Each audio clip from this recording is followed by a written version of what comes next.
2 years ago, I walked out of a marriage with $7 million, a mansion in Florida, and not one tear on my face. I did not fight. I did not beg. I did not ask a single question about where things went wrong. I picked up that pen, signed every document they put in front of me, and was on a flight to Toronto before that ink was fully dry. Most people hear that and assume I was broken, that I took what I could get and ran. I understand why they think that. It is what I was supposed to do. My name is Florette Gulliver. I am 51 years old. I run a healthcare advisory firm out of Toronto that just closed its largest contract to date. I own a waterfront property in Jacksonville, Florida, that I have never spent a single night in, and it generates more monthly income than most people's annual salary. I wake up every morning in a city that does not know my history and does not need to. 2 years ago, I was Florette Caldwell. 17 years.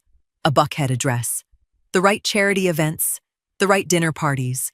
The right smile beside a man named Idris, who was always more comfortable being seen than being known.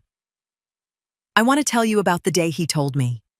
He sat across from me at our kitchen table, our kitchen, in our house, and he told me his girlfriend was pregnant, with twins. He said her name was Raven.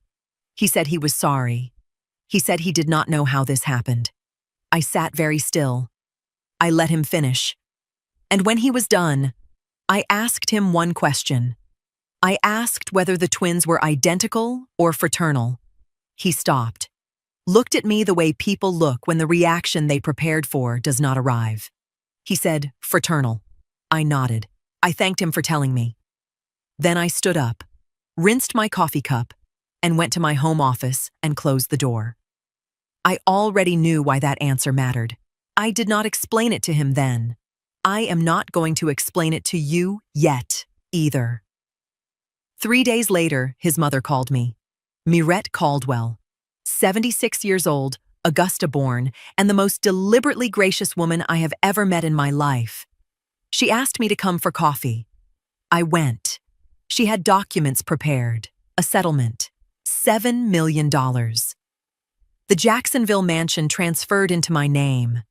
Everything structured as generosity, as a mother-in-law honoring a woman she respected, ensuring her future was protected. Her attorney sat to her left. Her posture was perfect. Her warmth was impeccable. I read every page. I asked 2 clarifying questions about the transfer timeline. Then I signed. 48 hours. That is all it took. People assumed I signed because I had no choice, because I was devastated and desperate and grateful for anything offered. I have let them think that. It was easier. The truth is, I had been ready to leave that marriage for 3 years before Raven ever existed. The offer did not save me. It simply answered the last logistical question I had been sitting with. There was a moment, not the day Idris confessed, but years before that, when I understood clearly that the marriage was not going to become what I had believed it would. I did not cry about it. I did not confront anyone. I just understood it the way you understand weather. You do not argue with it. You prepare for it. If you are watching this tonight, stay with me. Because this story is not what it looks like from the outside. Drop the time in the comments. I want to know what hour found you here. While I was building my new life in Toronto, something was happening back in Atlanta that nobody thought to tell me about. Until Odette called. The first thing Toronto gave me was cold. Not the kind that asks permission. The kind that meets you at the door of the jetway and walks straight through your coat. I stood outside Pearson Airport with 2 suitcases, a carry-on, and a banker's envelope with account transfer confirmations I had read so many times the fold lines were soft. No one was waiting for me. I had not asked anyone to be. That was not sadness. That was the first clean breath I had taken in years. The Yorkville condo was already leased, I had handled that remotely before I signed the divorce papers, because I do not move without a destination. Furnished, quiet, high floor. I stood at the window the first night and looked at a city that had absolutely no opinion about me. No history. No expectations. No performance required. The first 6 weeks were not glamorous. They were transactional and necessary. And I moved through them the way I move through everything, one item at a time. Canadian accounts opened. U.S. assets repositioned. The settlement funds structured across 3 instruments my financial advisor and I had mapped before I ever boarded that flight. People romanticize starting over. There is nothing romantic about it. There is paperwork and decisions and more paperwork. And then one morning you realize the infrastructure is solid and you can breathe without calculating the cost. Before I set up the firm, I drove to Jacksonville. I needed to see the mansion with my own eyes before I decided what to do with it. Mirette had decorated it the way she decorated everything, with the taste of a woman who needed every room to announce her. Heavy drapes, formal furniture, art chosen to impress rather than to comfort. I walked through slowly. 5 bedrooms, 3 acres, a private dock at the back where the water sat completely still in the November afternoon. I did not feel grateful standing in those rooms. I felt something sharper than gratitude. I felt clarity. A symbol sits, an asset works. I listed it as a luxury executive rental within 60 days. By month 4, it was generating between $18,000 and $24,000 monthly. I have not spent a single night there since. Back in Toronto, Gulliver Health Advisory was incorporated in Ontario in month 4. 1 desk, 2 clients. A reputation I was building from nothing in a country that had not heard my name before. The first contract was small, an operational review for a mid-size clinic group outside the city. I delivered it 2 weeks ahead of schedule. That is how you build in a new place. You do not announce yourself. You perform, and you let the performance speak. Odette called on a Tuesday evening in month 5. "Just checking in," she said. Her voice was warm and careful the way it gets when she is deciding how much to tell me. She mentioned, almost at the end, almost as an afterthought, that wedding planning had started in Atlanta. Then she paused. Not long. Just long enough for me to notice. When I asked what it was, she said it was probably nothing. A vendor dispute, maybe. One of those small planning issues that happen around expensive weddings. The explanation arrived too quickly. I let it pass. I waited for something to move inside me. Grief, anger, even mild irritation. Nothing came. Not numbness. I know what numbness feels like. This was genuine indifference. And I remember sitting with that for a moment because I could not identify exactly when it had arrived. A week after that call, a piece of mail came forwarded from the Atlanta address, handwritten envelope. I recognized the penmanship before I turned it over. I set it on the counter. I finished my coffee first. It was 3 sentences from Mirette, welcoming me to my new chapter, wishing me well. The warmth was impeccable. The handwriting was controlled. I read it once, then read it again. Then I found a folder, labeled it with that day's date, and placed the note inside. I have kept every piece of paper Mirette Caldwell has ever given me. Every single one. That folder is still on my shelf. I have not told you yet why it matters. Mirette Caldwell never raised her voice in her life. She never needed to. She was the kind of woman who could end a conversation with a compliment and leave you standing there trying to figure out exactly what had just happened to you. 76 years old, Augusta born, 50 years of building the Caldwell name into something Atlanta recognized and respected. She wore that history the way some women wear jewelry, not for beauty, but for weight. In 17 years, she was never cruel to me. Not once. She was something more precise than cruel. She was selective. There were rooms in the Caldwell world I was welcomed into, and rooms where the welcome never quite arrived. Family portraits where the framing felt slightly off. Introductions at events where my name was said correctly, but my connection to the family was described in ways that kept me slightly outside it. Compliments that landed 1 inch to the left of where a genuine compliment lands. You could not confront any of it directly. That was the architecture. Every slight was deniable. Every exclusion had an innocent explanation.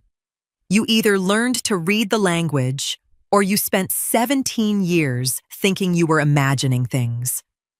I learned to read it early. I simply did not show her that I had.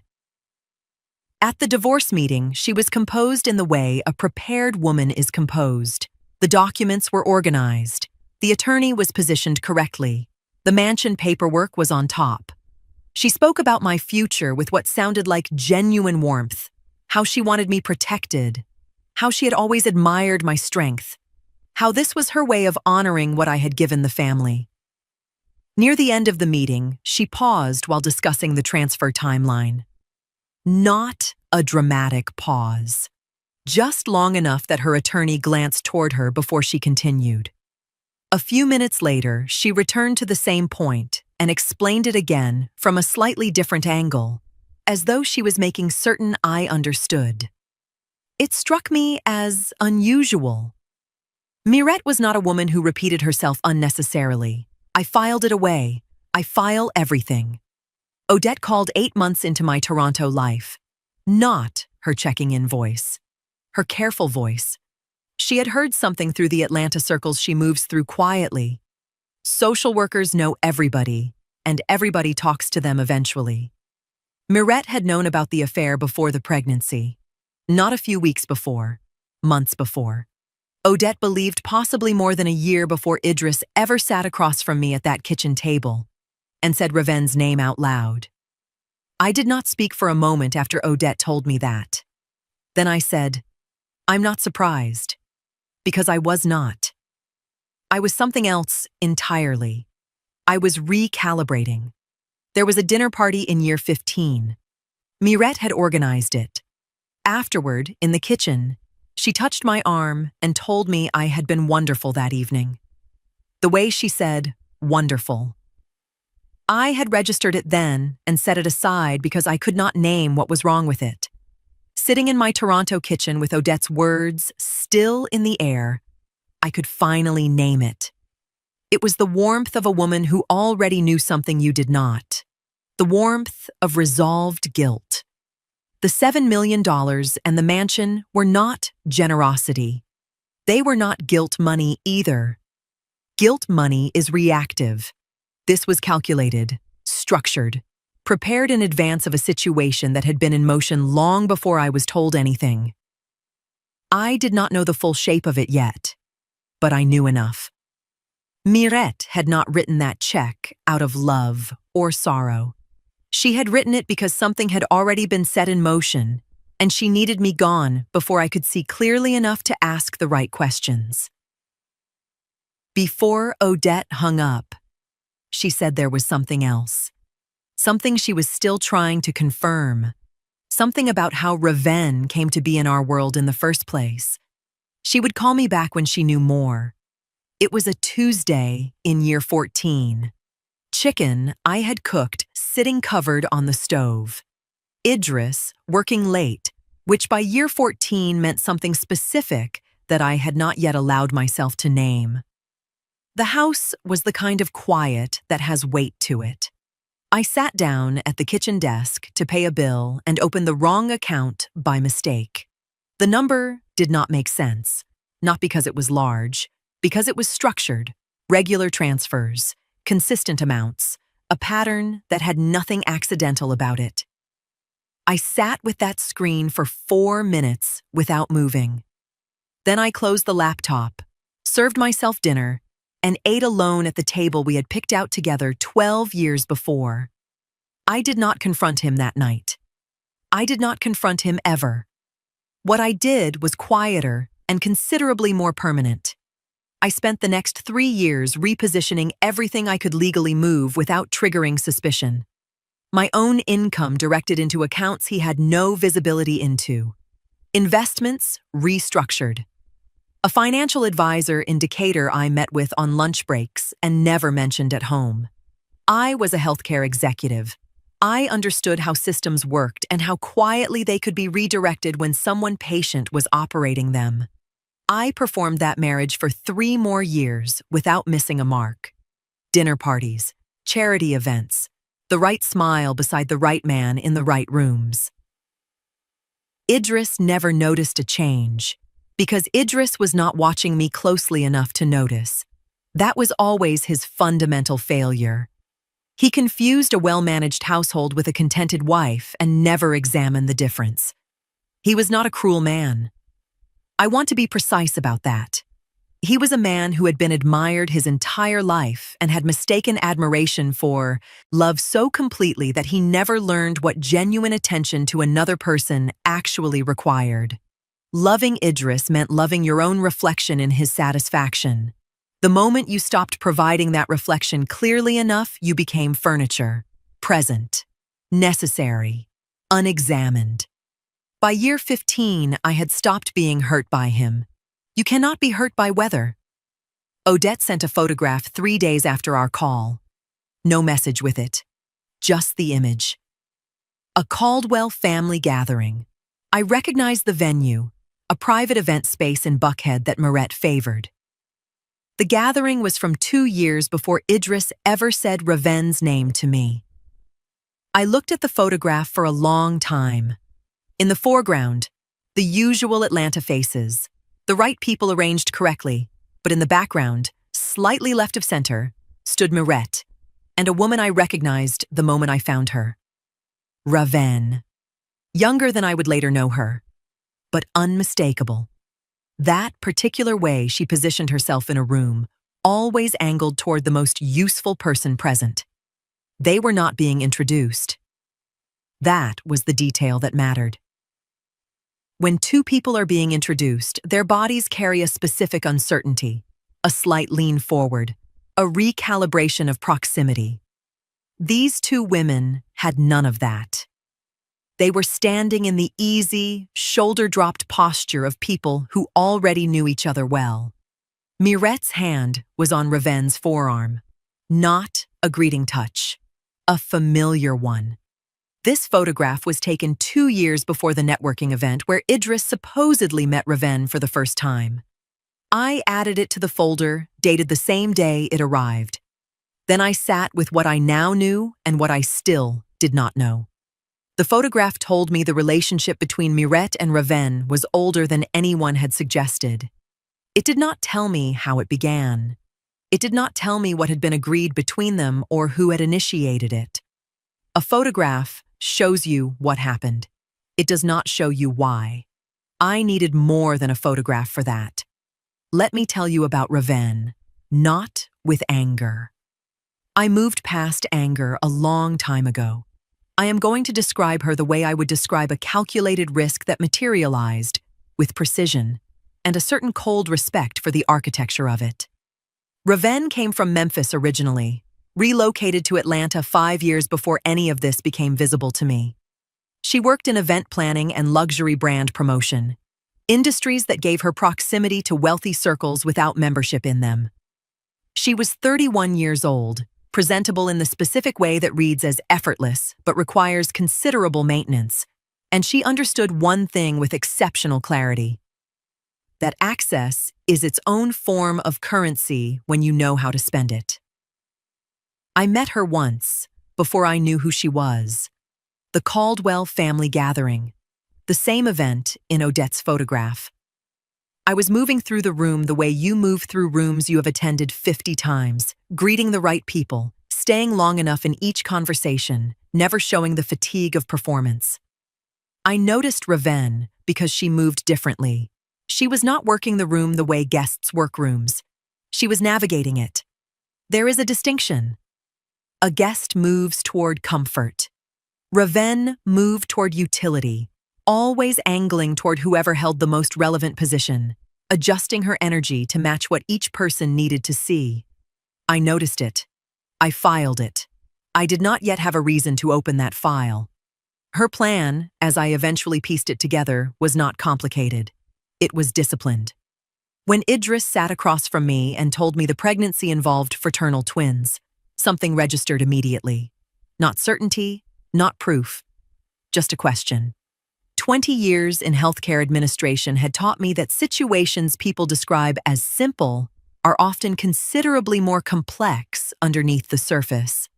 I remember thinking at the time that the legal and financial implications of that pregnancy were going to be far larger than anyone in the Caldwell family seemed to understand.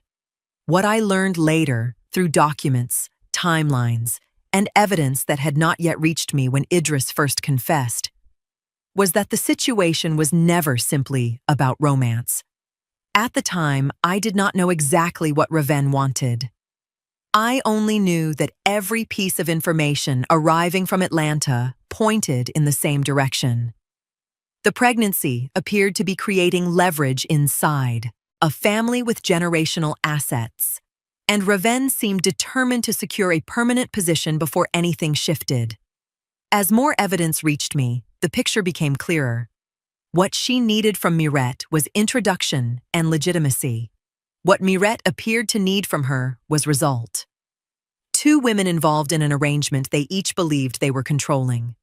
Neither one trusted the other. Neither one admitted that. Looking back now, Raven's calculation was thorough.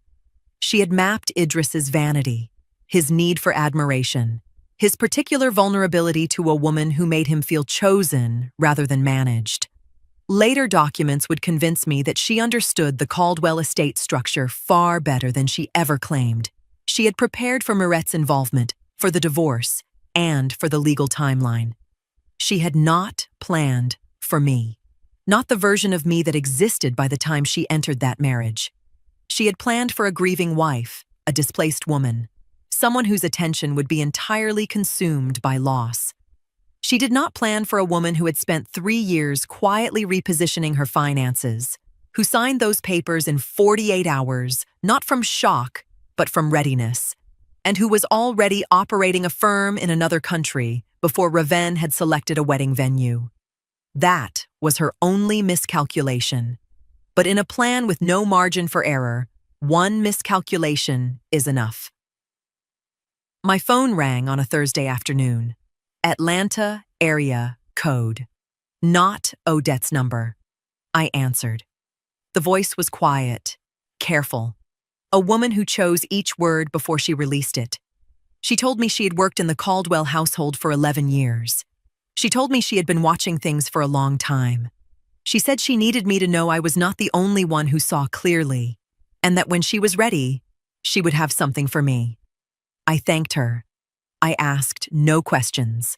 I told her I would be here. After I hung up, I sat with the call for a long moment. The Atlanta world was beginning to crack. Not loudly, the way foundations crack, quietly, from underneath, long before anyone standing on the surface feels anything at all. I want to tell you what I built, not as a list of accomplishments, as evidence.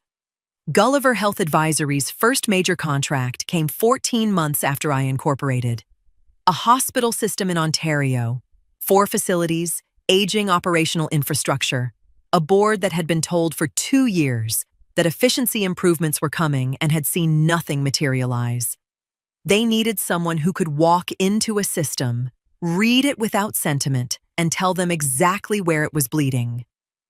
I had spent 20 years doing precisely that inside other people's organizations. The difference now was that I was doing it for myself. I won the contract by being the most prepared person in the room, not the loudest, not the most polished. I had studied their published financials, their patient flow data, their staffing ratios across all 4 facilities before I walked into that presentation.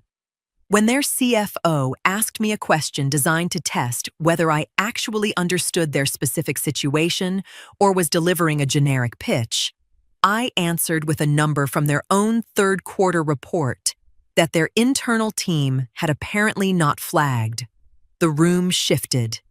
That is the only moment in a pitch that matters. The moment the room shifts. I delivered the engagement 8 days ahead of schedule. The referral that followed came within 6 weeks. By month 22 in Toronto, Gulliver Health Advisory had 4 ongoing client relationships, a small team of 3 operating out of our financial district office, and a reputation in Canadian healthcare administration circles that I had built entirely on performance. Nobody in that world knew me as anyone's ex-wife. I was simply Florette Gulliver, and Florette Gulliver delivered. The Florida mansion was performing better than my most optimistic projection. The pharmaceutical executive rental had extended twice. Between that and 2 shorter bookings, the property had generated just under $240,000 in its second year. The asset Mirette signed over as a calculated gesture had become one of the most productive decisions of my financial life. I do not think that is what she intended. I have found that outcomes rarely match what Mirette intends. My Toronto days had a rhythm that belonged entirely to me. Early mornings, good coffee, the walk to the office along streets that asked nothing of my history. I had learned the neighborhood the way you learn a new language, imperfectly at first, then fluently, then without thinking about it at all. In the second month of my second year, I accepted a consultation request from an architectural firm working on a hospital expansion project outside the city. Standard engagement. I prepared the same way I prepare for everything, thoroughly, without assumptions. The lead architect across the boardroom table was named Langston Hughes. He was 53 years old. He asked the right questions, not to perform thoroughness, but because he actually needed the answers to do his work correctly. He did not fill silences unnecessarily. When he disagreed with a projection I had presented, he said so directly and explained why, without making the disagreement about anything other than the work. At the end of the meeting, we exchanged cards. That was all. I went home, made dinner, reviewed 2 contracts, did not think about him. I corrected myself later, standing at the stove, waiting for the water to boil for tea. I had thought about him once. Briefly. The way you notice a building that is well constructed, not with feeling, just with recognition that someone did the work correctly. I put the thought away and went to bed. My phone rang at 11 that night. Odette. I knew before I answered that this was not a social call. I know Odette's voices the way you know weather, by what it does to the air before it arrives. She only uses that particular voice for 2 kinds of news. Neither kind is small. Odette talked for 22 minutes that night. I let her. The wedding planning had become a public problem in the way that Atlanta problems become public. Not through announcements, but through the social circuit's particular silence. The kind where people stop mentioning something in front of certain people because the mention itself has become loaded. Odette moved through those circles the way she always had, quietly, professionally, present enough to hear everything without being positioned as someone who was listening. The venue deposit had been disputed. Raven had selected a property in Buckhead that required a significant non-refundable commitment up front. Idris had paid it. Then Raven had gone back with a revised guest list that nearly doubled the catering requirement, a different florist, and a request to move the date by 6 weeks. The venue had terms. Idris was absorbing costs he had not projected. Odette said people who knew him well said he looked like a man who had confused a transaction for a relationship and was only now reading the receipt. I listened to all of it without satisfaction. I want to be clear about that. I was not glad he was struggling. I was simply noting the information the way you note a weather pattern, not because you caused it, but because understanding it helps you prepare. Raven's financial demands had not softened after the pregnancy or the divorce. If anything, they had sharpened. She wanted things named, secured, and documented before the wedding. Accounts, property rights, the twins listed formally in estate paperwork. Idris was performing the role of a man unbothered by these requests. Odette said nobody in their circle believed the performance. I thanked her, set the phone down, and opened my laptop to clear some emails before bed. There was one from Langston, sent that afternoon. Subject line referencing a follow-up question about the hospital expansion data I had presented. The question itself was straightforward, but the last line read, and I am quoting precisely, that he had found our session the most productive consultation he had attended in recent memory and hoped the feeling was mutual. I read that last line twice. Then I replied. I answered his question, confirmed that the feeling was mutual, and closed the email. I sent it within the hour. I noted, without drama, that I do not typically respond to professional correspondence the same evening it arrives. The Florida mansion had just secured its strongest booking of the year, a 2-month placement from a pharmaceutical company relocating a senior executive from their U.S. headquarters, confirmed at $22,000 per month. The asset continued to perform without my presence or intervention. I appreciated that quality in things. My phone showed a missed call I had not noticed during Odette's call. Mirette. No text, just the call. She had left a voicemail. I waited until I had finished my tea before I played it. Her voice was composed, asking how I was settling in, hoping Toronto was treating me well. All of it phrased with the impeccable warmth she had always deployed like a tool. But there was a pause midway through her second sentence that had not been there before. A half beat, where the next word seemed to require retrieval rather than flow, and the warmth itself, it was different. Less constructed. Looser around the edges in a way I could not immediately categorize. I played the message twice. I did not call back. I set the phone down and noted quietly that Mirette sounded smaller than she used to. I did not name what I thought I was hearing. I simply filed it. Odette called again just before midnight. Short call. The estate attorney handling the Caldwell family documentation had required DNA verification for the twins before any formal additions to the estate records. Results were pending. I told the audience what I already knew they would say. The question was never the result.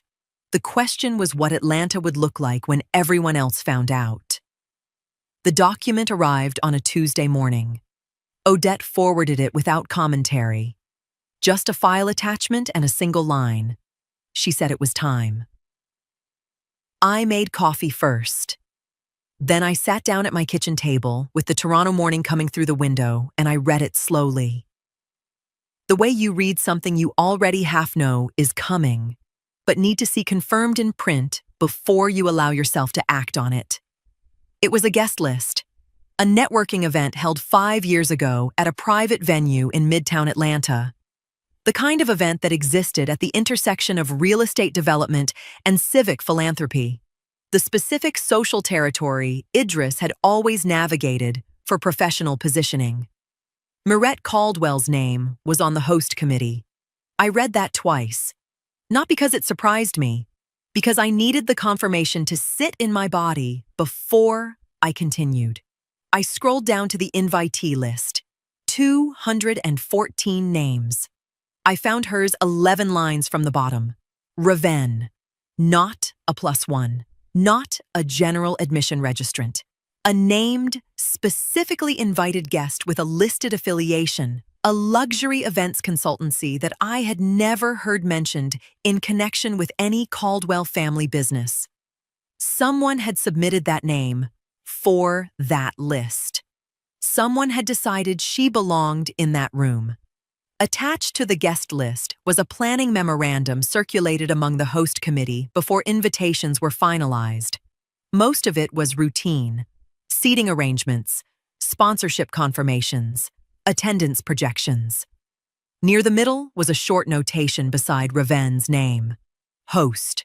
Recommendation, M. Caldwell. No explanation, no justification. Just 2 words and an initial. The kind of detail nobody notices until years later when it becomes the most important line on the page. The woman from the Caldwell household had been ready. She had sent the document through Odette rather than directly. Careful, considered. The behavior of someone who understood exactly what she was releasing and wanted a layer of distance between herself and the release. I respected that. I did not push for more than she was prepared to give. She had already given enough. The photograph Odette sent showed me familiarity. 2 women with the body language of people who already knew each other, at a gathering 2 years before the networking event. This document showed me something different. Familiarity is personal. Placement is intentional. These are not the same thing. The memorandum did not prove every conclusion I might eventually reach. It did not, by itself, explain motives or agreements. What it did prove was that Mirette had personally recommended Raven for inclusion at an event where Idris was present. Combined with the photograph, it moved the situation out of coincidence and into something that demanded closer examination. Mirette did not simply know Raven before Idris met her. The documentation showed that she helped place Raven in a room where their paths could cross. Whether that was networking, strategy, or something larger, I did not yet know. But whatever existed between those 2 women was already in motion before that event took place. I closed the document. I sat for a moment with the full weight of what I now held. Then I added it to the folder. 2 documented pieces. The photograph establishing prior relationship. The guest list establishing deliberate placement. I have been a healthcare administrator for 20 years. I have sat in rooms where the difference between what people say happened and what the paper shows happened determined outcomes that changed lives. I know exactly what you do with documentation. You file it, you date it, you wait, and you use it precisely when the moment is right, not before, not in anger, not as a threat. As a fact. That evening, Langston and I had dinner for the first time. A restaurant in Yorkville, small and well-considered, the kind of place chosen by someone who had actually thought about it rather than defaulted to impressive.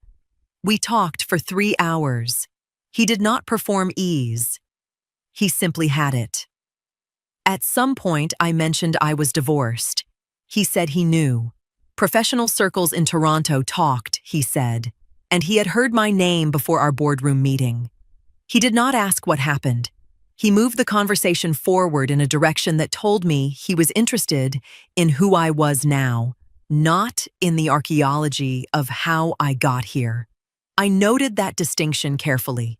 I drove home with the windows down, despite the October cold. Odette texted just before 11.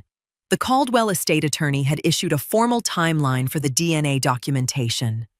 Results were expected within 3 weeks. Atlanta, she said, was holding its breath. I already knew what those results would confirm. What I was waiting to see was what Atlanta would do with the truth once it had nowhere left to hide.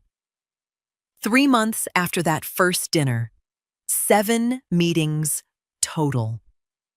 I know that number precisely because I am precise about everything. Not because I have been counting the way a woman waiting counts, but because I catalog what matters, and this had begun to matter.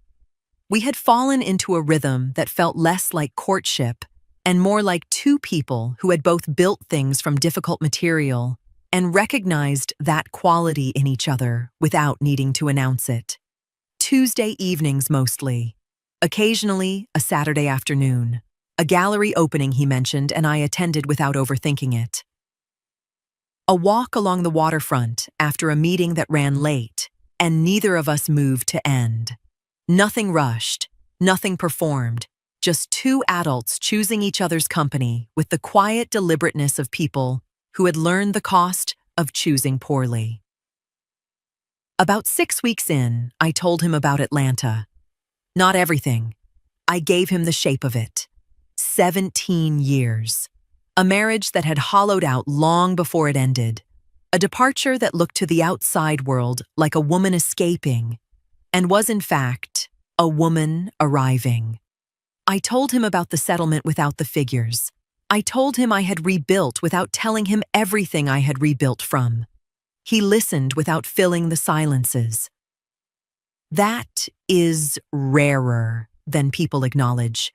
Most people hear a difficult story and reach immediately for reassurance, for something to place between themselves and the discomfort of witnessing. Langston simply listened. When I finished, he was quiet for a moment. Then he said one sentence. I have thought about that sentence more than once since that evening. I am not going to tell you what it was yet.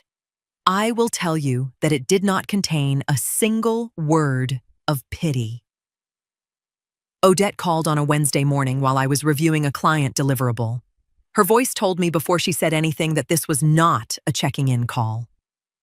The DNA results had arrived in Atlanta.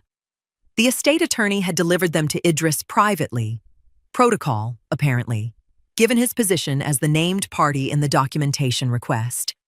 Raven had not yet been informed.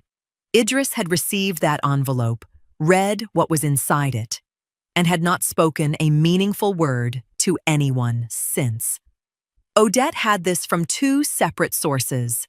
She said he had canceled 3 meetings and that his housekeeper, referenced only as the woman who had worked for him since before the marriage, said he had sat in his study until past midnight the previous night with the lights low. I did not need Odette to tell me what the results said. I had known since the morning Idris sat across from me and told me the twins were fraternal. I had known the way you know something when the pieces arrange themselves into a shape that only has one explanation. I did not feel satisfied imagining him in that study. I want to be honest about that. What I felt was the particular exhausted pity you feel for someone who built their own trap with considerable effort across many years and then seemed genuinely surprised to find themselves in it. Idris was not a stupid man. He was a man who had never once believed the consequences would reach him personally. I finished the deliverable. I sent it. I made lunch.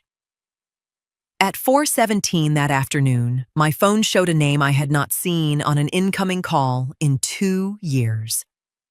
Idris. I looked at it for the full duration of the first ring.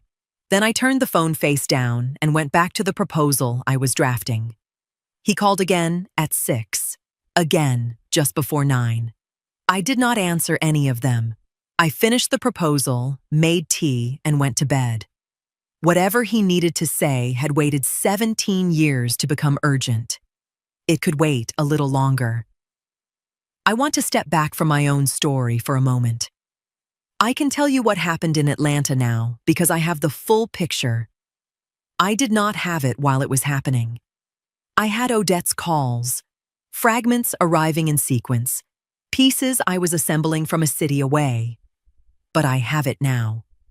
And I want you to see it the way I eventually saw it, all at once, clearly, without the fog of proximity that prevented everyone inside it from seeing anything clearly at all. The DNA results confirmed what I had suspected since that kitchen table conversation 2 years prior. Idris Caldwell was not the biological father of either twin. The estate attorney later explained how the discovery unfolded. Because the twins were expected to be included in future estate documentation, formal paternity verification had been required before any records could be updated. The initial testing produced results that did not support Idris's paternity. Additional analysis was ordered because the laboratory identified genetic markers that raised further questions. That second round of testing revealed what nobody involved had expected. The twins were fraternal, and the documentation process uncovered an extremely rare but medically documented circumstance involving two different biological fathers. Rare does not mean impossible. It simply means most people never expect to encounter it until it lands in their own lives. The results were delivered. The wedding was suspended within 48 hours. Not canceled, suspended. Which in Atlanta social language is the difference between an ending and a humiliation that has not yet decided what shape to take. Raven did not break. I had not expected her to. Within 2 days, her attorney had sent formal correspondence to the Caldwell estate.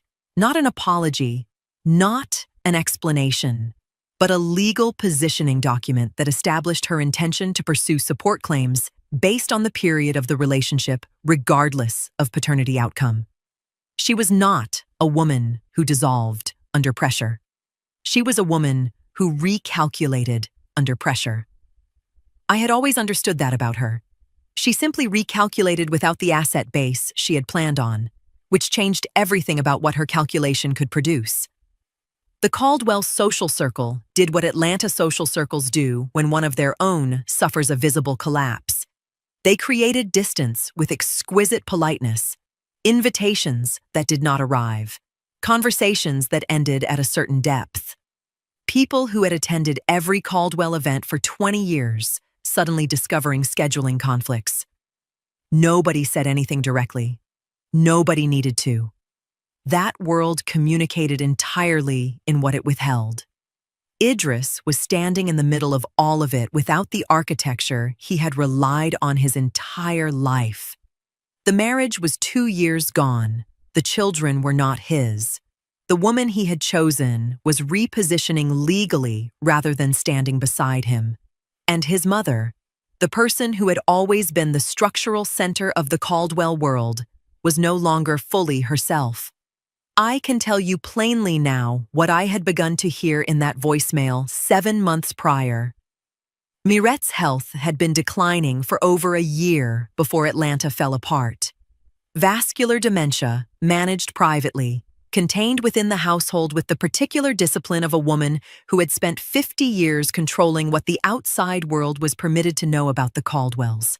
The household staff knew. A small number of attorneys and physicians knew. Nobody else was told.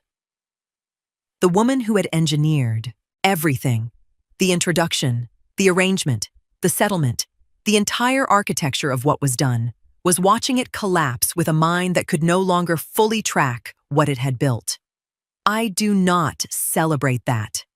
I describe it as the specific cruelty of consequence arriving at the wrong time. She had earned the weight of what she had done. She deserved to carry it consciously. That she could not do so fully was not justice. It was just what happened. Idris was left holding all of it. I describe this to myself without cruelty and without comfort. He had made his choices across 17 years with full capacity and full awareness. The consequences were his in the same measure.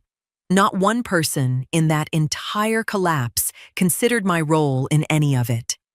I had been gone 2 years. I was invisible to that world. They had paid me to leave and assumed that payment had also purchased my irrelevance. Invisible is a very useful thing to be. Odette called on a Thursday morning. Idris had booked a flight to Toronto. She had it from inside the Caldwell household. He was arriving in 4 days. I had 4 days to decide how I wanted to receive him. The morning Idris arrived, I was at my desk by 7:45. I knew his flight time. Odette had sent it without commentary, just the airline, the departure city, the arrival time. I read it, set my phone down, and opened the proposal I had been refining since the previous evening. I held 2 client meetings before noon. I reviewed a contract over lunch at my desk. I answered 17 emails. I did not check my phone for his name. I was not hiding. I was living my day. There is a difference, and I had learned to live inside that difference completely. He arrived at my building at 4:53. The front desk called up the way they always do. I told them to send him. I closed the document I was working on, went to the kitchen and put the kettle on. Not for ceremony. Because I wanted something to do with my hands that was not about him. When I opened the door, he was standing with the particular posture of a man working very hard to appear as though he was not working hard at all. 2 years had done something to him that I had not expected. Not age exactly, but subtraction.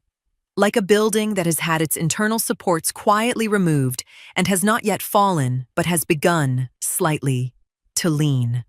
I looked at him. I stepped back to let him in.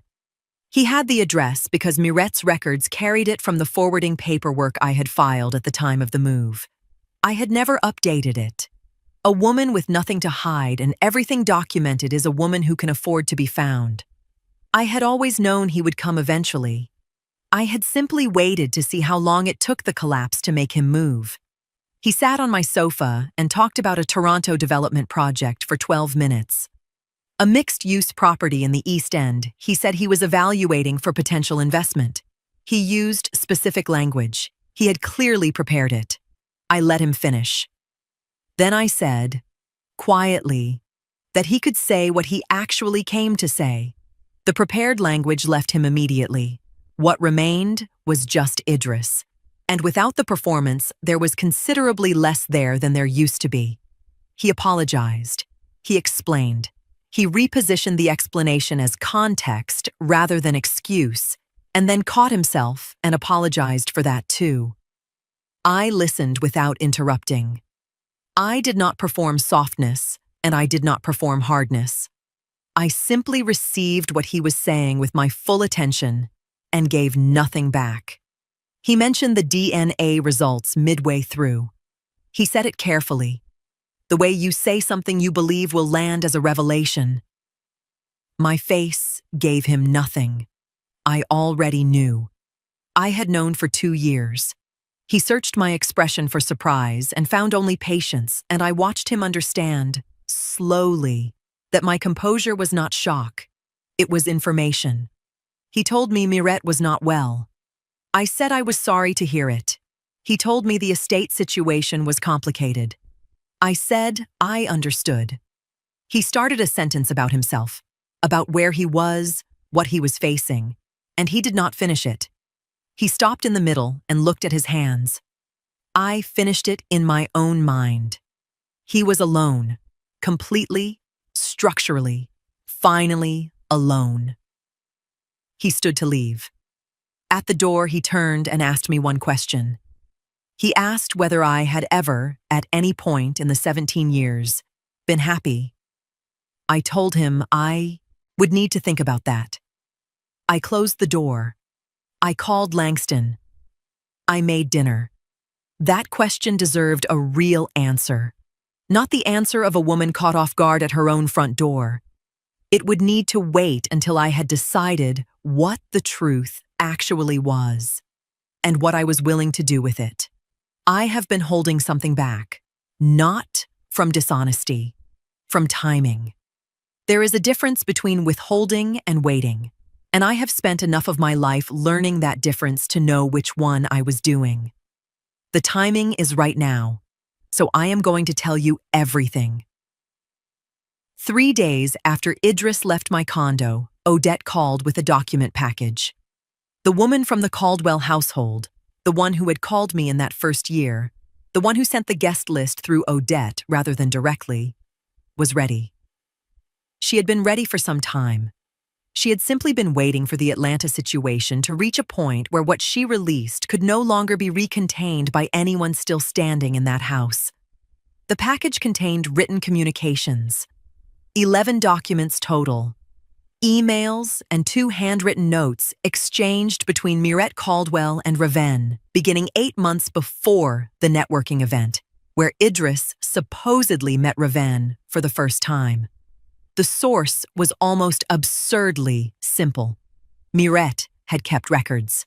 According to the woman from the household, Mirette printed important correspondence routinely: contracts, financial discussions, foundation matters, Personal communications she considered significant. After her health began declining, portions of those files had been reorganized during routine household and care management reviews. The woman had encountered documents that made no sense in isolation until the Atlanta situation began unraveling. Once she understood what she was looking at, she copied only the communications directly connected to Raven and sent them through Odette. I read them at my kitchen table over the course of 2 hours. I did not rush. I read each one completely before moving to the next. The first 3 established contact. Mirette had reached out to Raven through a mutual connection in the Atlanta events industry. Not a friend, a professional intermediary who almost certainly did not know the full nature of what they were facilitating. The tone was formal initially, businesslike, a woman evaluating a resource. By the 4th document, the tone had shifted. Mirette was coaching. She was specific about Idris, his vanity, his particular responsiveness to a certain quality of attention, the social contexts in which he was most susceptible to flattery. She wrote about her own son the way a strategist writes about a variable, without sentiment, with complete accuracy. And there, buried inside the 5th communication, was the first indication of motive. Mirette did not believe the Caldwell family line would continue through me. The language was indirect, as all of her language was, but unmistakable. She referred to legacy planning, to grandchildren, to continuity, to ensuring that family assets remained attached to a future generation carrying the Caldwell name. She never said she disliked me. She never said she wanted me removed. Mirette was too disciplined for language that obvious. But by the 5th document, it was clear she had reached a conclusion years earlier. The marriage had produced no children. Idris was approaching 50, and she intended to solve what she viewed as a family problem before time solved it for her. The financial arrangement was documented in the 7th communication. Contingent on the Caldwell marriage ending in divorce within 18 months of Raven's introduction to Idris, a specific sum would be transferred to an account Mirette had apparently helped establish. The arrangement had a timeline. It had conditions. It had Mirette's language all over it, precise, deniable if read by the wrong eyes, and absolutely clear to anyone who understood how she communicated. I sat with that for a long time. The $7 million and the mansion were not generosity. They were not guilt. They were settlement of a debt Mirette had created because the arrangement she engineered had detonated in every direction except the one she intended. And Florette Gulliver was the documented collateral damage of a scheme Mirette had constructed, funded, and directed. She owed me. She paid me. In her own way, on her own terms, without ever once saying directly what she was actually doing. That was the only way Mirette Caldwell had ever done anything in her life. Langston came over that evening. I told him more than I had told him before. Not everything. I did not need to hand him the full weight of it at once. But enough. He sat across from me at my kitchen table and listened to the shape of what had been done. When I finished, he did not offer solutions. He did not reassemble the story into something more manageable. He just stayed. We sat in my kitchen until past 11, and he did not once make me feel that what I was carrying was too much to be near. Mirette called that night. I answered. The conversation was 4 minutes. She asked about Toronto. I said it was well. She asked about the firm. I said it was growing. Her voice had the looseness I had first heard in the voicemail, the slight retrieval delay, the warmth that no longer sounded manufactured because it no longer had the precision to be manufactured. She did not know what I had spent 2 hours reading. I did not tell her. I said goodnight. I hung up. The next morning, I made 2 calls. One to my attorney, one to my financial advisor. Then I waited. There is a specific satisfaction that comes from paperwork done correctly, not the satisfaction of confrontation or the release of argument, something quieter and considerably more permanent. I have processed paperwork my entire professional life, restructuring plans, operational frameworks, contractual instruments that determined how resources moved and who controlled them. I understood early in my career that a well-constructed document does things that a well-constructed conversation cannot. A conversation can be denied, reframed, remembered differently by different people in different rooms. A document sits exactly where you put it and says exactly what it said the day you filed it, regardless of what anyone decides to remember later. I spent 4 days working with my attorney and my financial advisor in parallel. The Florida mansion was restructured first. I incorporated a formal LLC with expanded asset protection provisions that placed the property beyond the reach of any future estate claim from any Caldwell-connected party. Inside that LLC, I established a charitable remainder trust tied to a healthcare access nonprofit I had been quietly incorporating for 3 months. The nonprofit was named after my mother, her full name, the name she carried her entire life while cleaning offices and raising a daughter she believed would go further than she had. The financial architecture was clean, permanent, and structurally unassailable. The asset Mirette had signed over as a calculated gesture was now legally and irrevocably mine in a form that no Caldwell attorney could approach from any direction. The second task was Gulliver Health Advisory. I formalized the Canadian incorporation with expanded intellectual property protections and restructured the succession provisions. The updated plan named Odette as a minority stakeholder, a percentage that would generate meaningful income for her without requiring her involvement in day-to-day operations. She did not know yet. I would tell her when the documentation was complete and the transfer was processed. I did not want her gratitude before it was real. The third task was the letter. My attorney drafted it to my precise specifications over 2 days. It was addressed to Mirette Caldwell personally. It documented everything I knew, everything I could prove, and the complete source trail of the 11 communications that formed the foundation of what I knew. Every date, every document, every contingency arrangement spelled out in language that left no interpretive space. The letter contained one request: a formal, legal, signed and notarized acknowledgement of Mirette's role in the arrangement, her selection of Raven, her coaching, her financial agreement, her orchestration of the networking event introduction. The acknowledgement would be held in my records as a correction of the factual record. It would not be filed publicly. It would not be submitted to any court. It would simply exist in my possession for as long as I determined it needed to. The letter also explained that if no acknowledgement was returned within 30 days, I reserved the right to provide the complete documentation package to the board of the Caldwell Family Charitable Foundation, of which Mirette had been a named trustee for over 20 years. Not the press, not a courtroom, the board, the people responsible for the stewardship of the institution she had spent decades helping build, the custodians of her legacy. I chose the foundation because Mirette Caldwell had spent her entire life constructing how she would be remembered. That was the only currency that had ever truly mattered to her. I was not taking her freedom. I was not taking her money. I was protecting the historical record and giving her the opportunity to clarify it herself. I called Idris that afternoon. 2 minutes. He asked if I was well.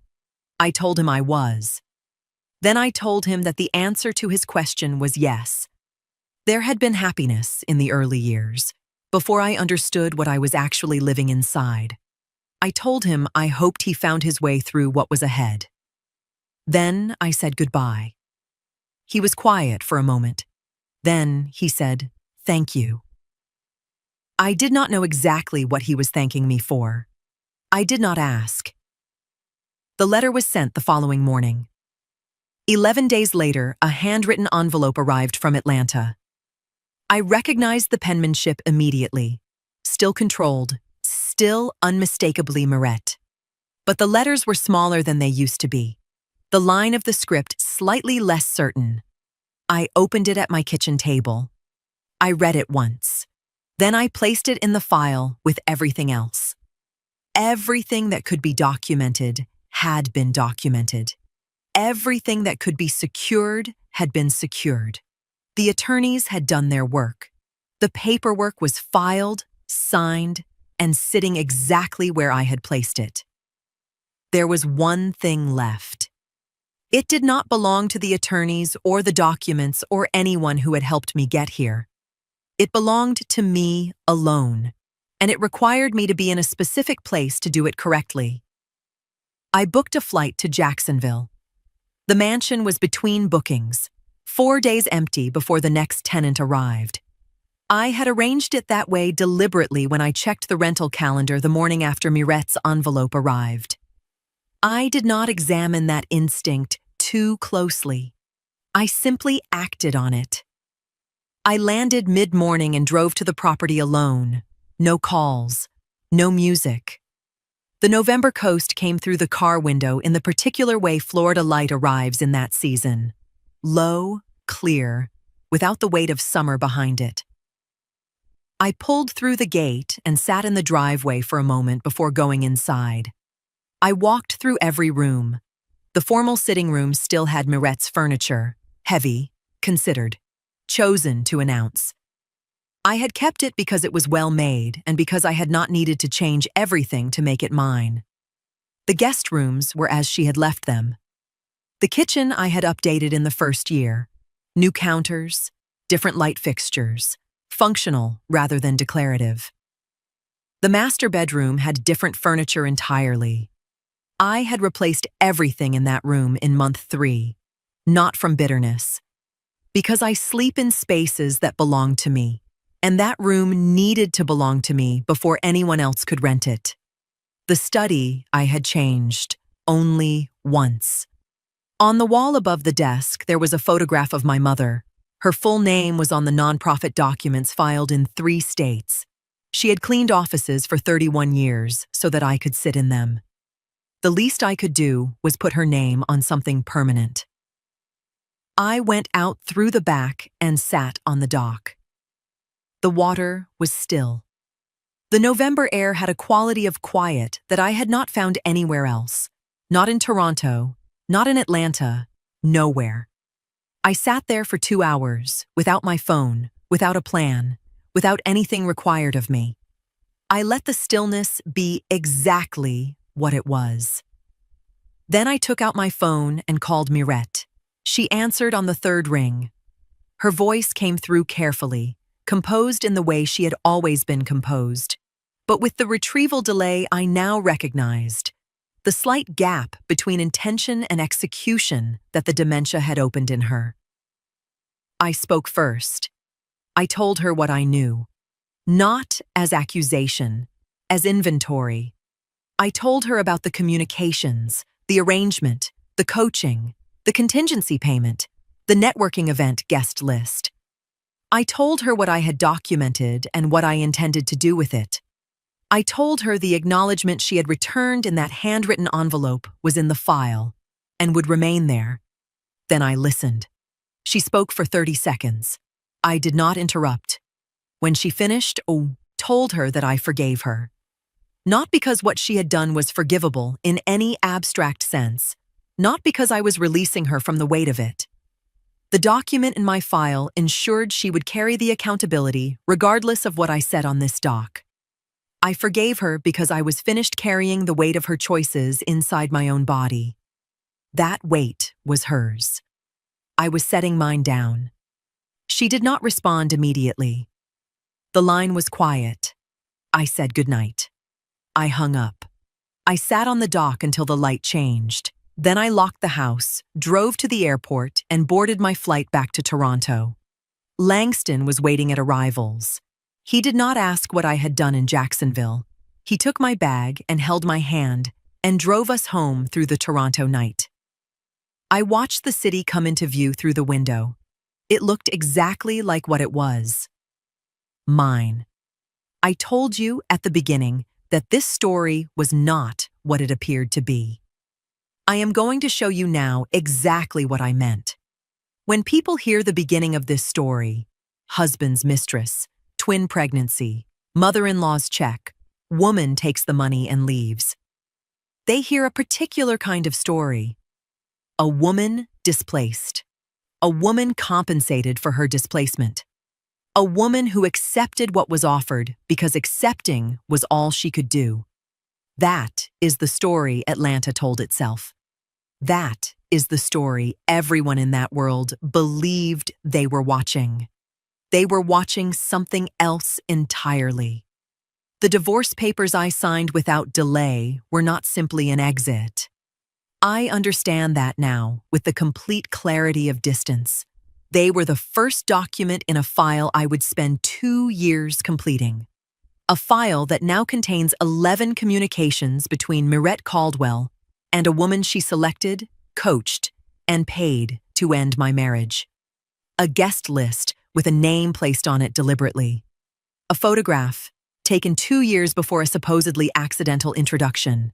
A notarized acknowledgement signed by the woman who wrote the $7 million check. Every document dated. Every document sourced. Every document sitting exactly where I put it. Gulliver Health Advisory signed its largest contract last month. A provincial health authority engagement that will occupy my team for the better part of 2 years and has already generated 3 referral conversations. The firm I built from one desk and 2 clients in a country that did not know my name has become the thing I always knew it could become. Not because the circumstances were ideal, but because I was. The Florida Mansion LLC was formally transferred into the Charitable Remainder Trust 8 weeks ago.